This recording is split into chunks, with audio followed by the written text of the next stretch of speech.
ప్రజల మస్తిష్కాల్లో నుంచి మొత్తం మట్టి మొత్తాన్ని పూర్తి చేసాము. మరి ఇప్పుడు 3,40,000 కోట్లు ఎలా సార్ అప్పైపోయింది? తీర్చేశారేంటి చంద్రబాబు నాయుడు గారు రాగానే? లేదా మన పవన్ కళ్యాణ్ గారు సినిమాలో యాక్ట్ చేసి మొత్తం డబ్బులు కేంద్రానికి పంపించేశాడే ఏంటి? ఏం సార్, ఏం లెక్కలు సార్?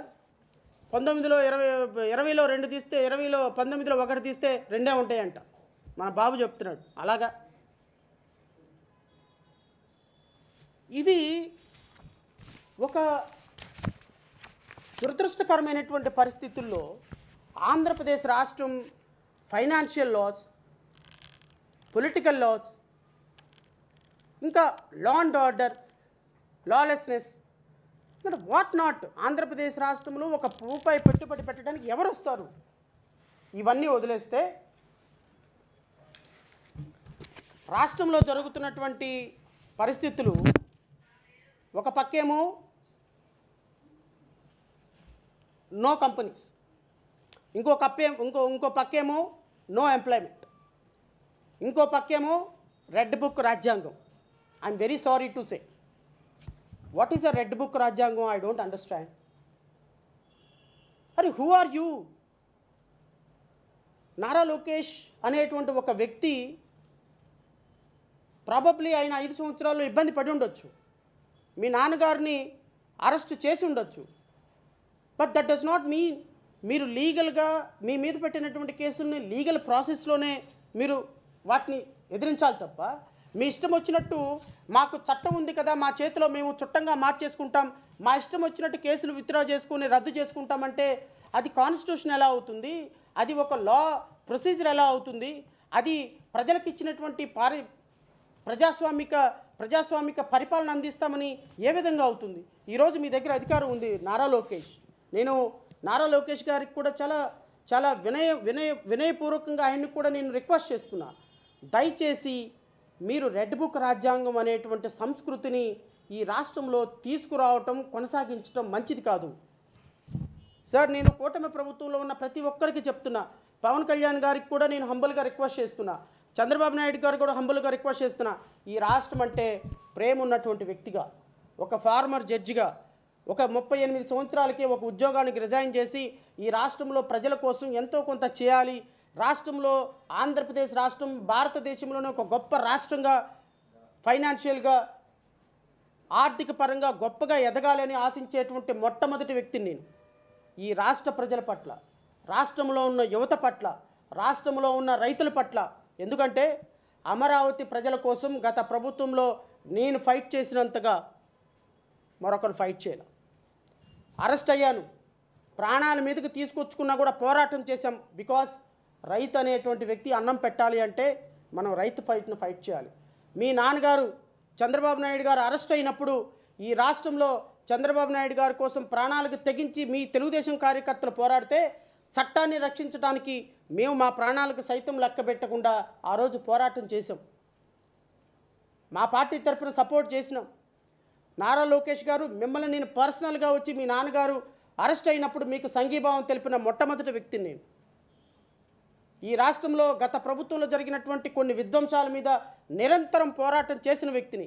ఎస్సీ మీద, ఎస్టీల మీద, బీసీల మీద, మైనార్టీల మీద, రైతుల మీద, మహిళల మీద, రాజకీయ నాయకుల మీద, ప్రతిపక్ష నాయకుల మీద పోరాటం జరిగినప్పుడు, అరెస్టులు జరిగినప్పుడు వాళ్ళ కోసం పోరాటం చేసిన మొట్టమొదటి వ్యక్తి నేను.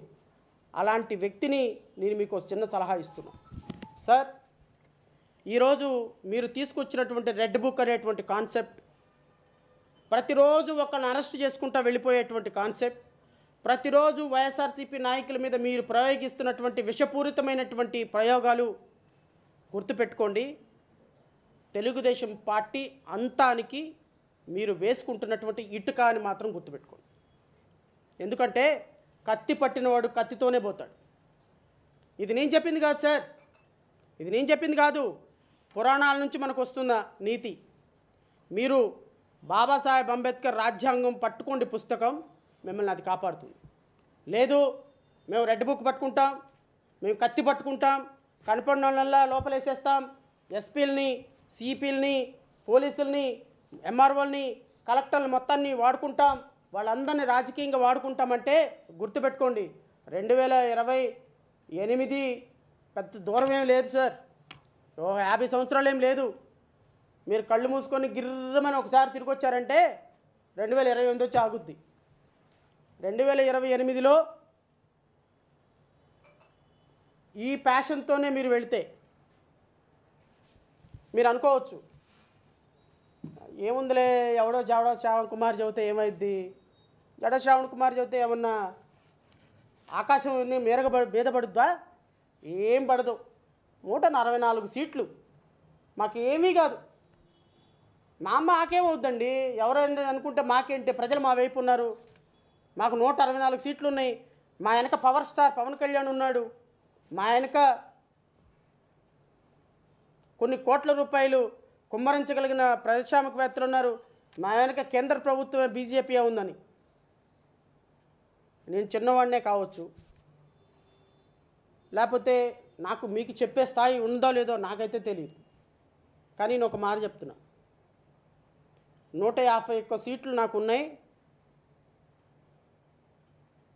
భారతదేశంలోనే అత్యంత స్ట్రాంగ్ ముఖ్యమంత్రి అనుకున్న జగన్మోహన్ రెడ్డికే 11 సీట్లు ఇచ్చి పక్కన కూర్చోబెట్టిన ప్రజలు సార్. అంత తక్కువ అంచనా మేమాకండి ప్రజల్ని. మీరు ఇడ్లీలో వేసుకునే కారప్పొడిని కూడా ప్రజలు గమనిస్తారన్న విషయం గుర్తుపెట్టుకో. మీరు ఈరోజు పోసాని కృష్ణమూర్తిని అరెస్ట్ చేసాం, వంశీని అరెస్ట్ చేసాం, XYZని అరెస్ట్ చేసాం, వాళ్ళని అరెస్ట్ చేసాం, వీళ్ళని అరెస్ట్ చేసాం, సోషల్ మీడియా వాళ్ళని అరెస్ట్ చేసాం, ఇంకోటి మా చేతిలో మీడియా ఉందని అనుకుంటారేమో. 2028 గిర్రం తిరిగి వచ్చిందనుకోండి, ప్రజలు మీకు అధికారం తీసి కాసేపు పక్కన పెట్టారనుకోండి, తెలుగుదేశం పార్టీ అనేది, జనసేన అనేది ఒక చరిత్ర అంట అని చెప్పుకునే రోజులు నేను వింటా, ఖచ్చితంగా వింటా, నో డౌట్. అలాంటి పరిస్థితుల్లోకి మీ పార్టీలో రాకూడదు. మీరు పోతే పోయారు, మీ పార్టీలు పోతే పోయినాయి, సర్వనాశనం అయిపోయినా ఈ రాష్ట్ర ప్రజలకు వచ్చింది. ప్రజలు పోతారు సార్. ప్రజలకి నమ్మకం పోద్ది వ్యవస్థల పట్ల. ఎందుకంటే ఇప్పటికే ప్రజలకి వ్యవస్థల పట్ల నమ్మకం పోయింది. కోర్టులన్నా నమ్మకం పోయింది, పోలీసులన్నా నమ్మకం పోయింది, తహసీల్దార్ అన్నా నమ్మకం పోయింది, కలెక్టర్ అన్నా నమ్మకం పోయింది. ఎవరికి ప్రజలకు అట్లా ఎవరికి నమ్మకం లేదు. ఇప్పుడంట చంద్రబాబు నాయుడు అరెస్ట్ చేశాడంట. గత ప్రభుత్వంలో ఎవరెవరైతే ఏం చేశారో, ఎవరినైతే జగన్మోహన్ రెడ్డి ఇబ్బంది పెట్టాడో అందరినీ చంద్రబాబు నాయుడు అరెస్ట్ చేశాడంట. 2028 రాగానే అప్పుడు మొదలు పెడతారు వైఎస్ఆర్సీపీ కార్యకర్తలు. చంద్రబాబు నాయుడిని ఎప్పుడు అరెస్ట్ చేస్తావు, నారా లోకేష్ని ఎప్పుడు అరెస్ట్ చేస్తావు, పవన్ కళ్యాణ్ని ఎప్పుడు అరెస్ట్ చేస్తావు, నాగబాబుని ఎప్పుడు అరెస్ట్ చేస్తావు, మనోహర్ని ఎప్పుడు అరెస్ట్ చేస్తావు, వరుస పెట్టి సార్ మళ్ళీ రెడ్ బుక్ని అమలు చేసుకుంటా పోతే అల్టిమేట్గా 5.5 కోట్ల మంది ప్రజలకు నష్టం జరుగుతుందన్న విషయం మాత్రం గుర్తుపెట్టుకోండి. ఎందుకు అంటే మీరు ఎంత దుర్వినియోగం చేస్తున్నారంటే రాష్ట్రంలో చంద్రబాబు నాయుడు గారి మీద అంగళ్ళ కేసు ఒకటి, ఒక క్రైమ్ నెంబర్ 79/2023 అని సెక్షన్ 120B 147 148